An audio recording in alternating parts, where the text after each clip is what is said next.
Hello there, language enthusiasts.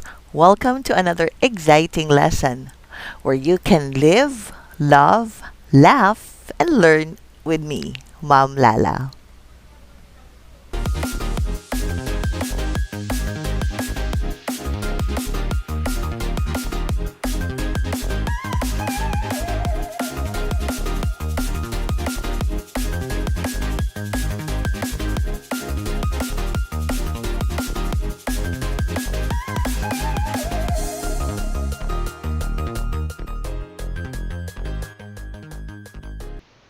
Today, we will discuss the thesis statement, and at the end of this lesson, you will be able to understand and learn how to make a thesis statement. Writing usually takes the form of encouragement. It is when you want to persuade others that you have an interesting idea on the subject. As a matter of fact, you actually practice it every day, like when you persuade your friends to eat out with you, when you ask your parents to allow you to attend to a party, or even tell your siblings to like your favorite K-pop. And in writing, this persuasion is often called an academic argument. It follows a pattern where you state the introduction that includes your point of view. This point of view is usually in one or two sentences, which is what we call the thesis statement. This serves as a summary of the argument that you will discuss in the rest of your paper. Let's start to understand the thesis statement by analyzing these statements. What if you are asked to discuss the person that you admire and to explain why you chose this person? Let me present you two options. Option A. The person I admire is Liza Soberano, a Filipina actress and started different shows on ABS-CBN and still active up to the present time. Option B. The person I admire is Liza Soberano, the best Filipina-American actress of all time. Which statement do you think is more appealing? Option A. This suggests an idea and a factual statement. However, you still need to think of an impression that can be opposed in some ways. Just like option B. This presents an opinion that Liza Soberano is the best Filipina actress or Filipina-American actress of all time, that readers can argue for or against the idea. Option B is an example of a text that can be included in a thesis statement. It is particular and briefly expresses an opinion concerning a particular logic. Now, let us understand what a thesis statement is. A thesis statement is very important in constructing a composition. It summarizes the main point of your paper in just one or two sentences that is mostly found at the end of your first paragraph. But you need to make sure that you can support this statement when you provide the details in the body of your essay. How? By simply citing pieces of evidence and examples. A thesis statement leads you back to the idea of the essay. It's a way to remind you of your purpose in writing. So what is the idea that you need to understand? You need to recognize that a topic is not a thesis statement. Well, you can talk about different topics like love, marriage, or even family. But a thesis statement should be a specific and arguable point about your topic. It's like you are creating an argument that defines your subject. For example, when you choose relationship as your topic, this will now serve as your topic, and you can talk about it by saying, long distance relationship is better than being close by the person. Now, you have a thesis statement. If you notice, It's not the fact. It's just your opinion, and therefore, it's arguable. There are three important components in writing an effective thesis statement. First is the narrowly defined topic. It tells the readers what your paper is all about.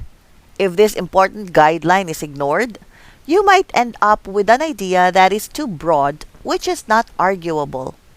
Just like this example. Medical courses is too general. It's best to say the nurse practitioners.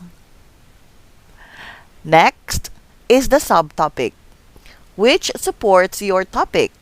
It gives additional information to your topic or sometimes can be considered as the because part since it provides additional data that supports your topic. Let's provide a subtopic to our defined topic. Example.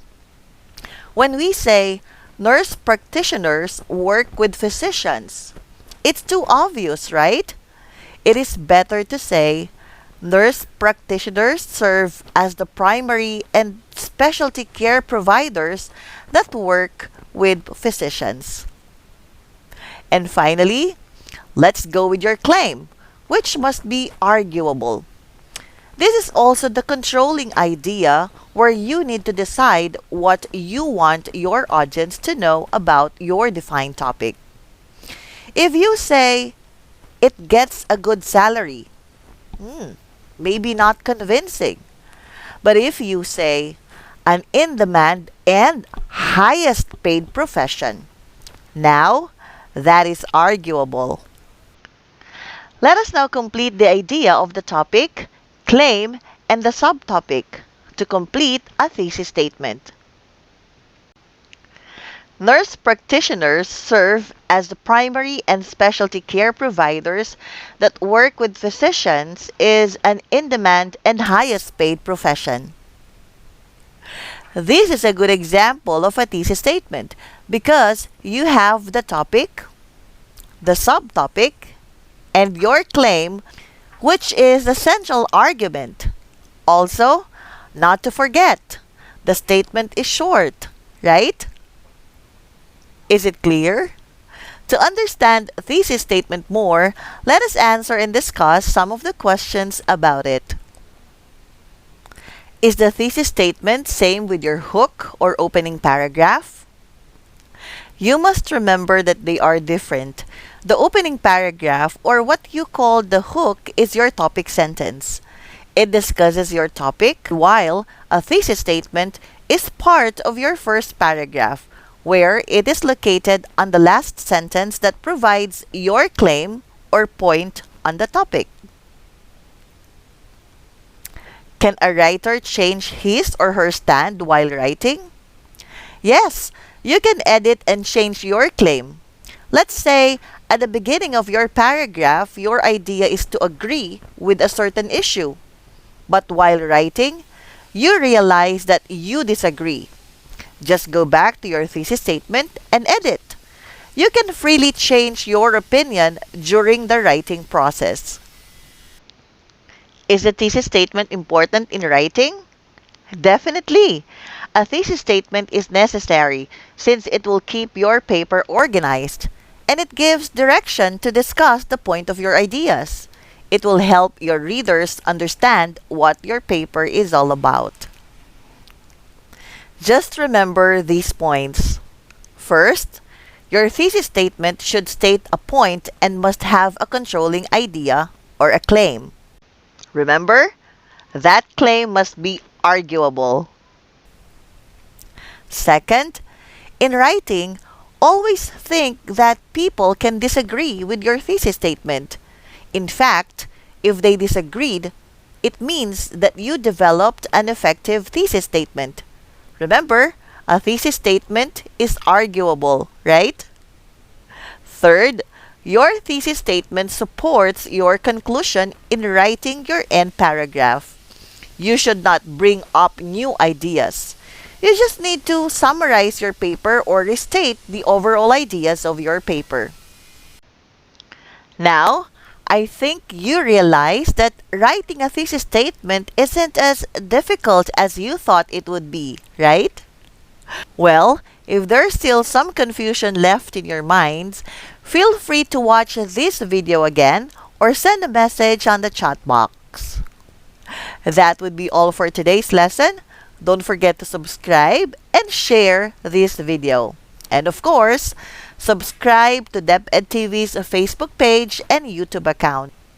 The complete discussion of our topic on EAPP are posted there, and your other subjects as well. So, see you in our next lesson!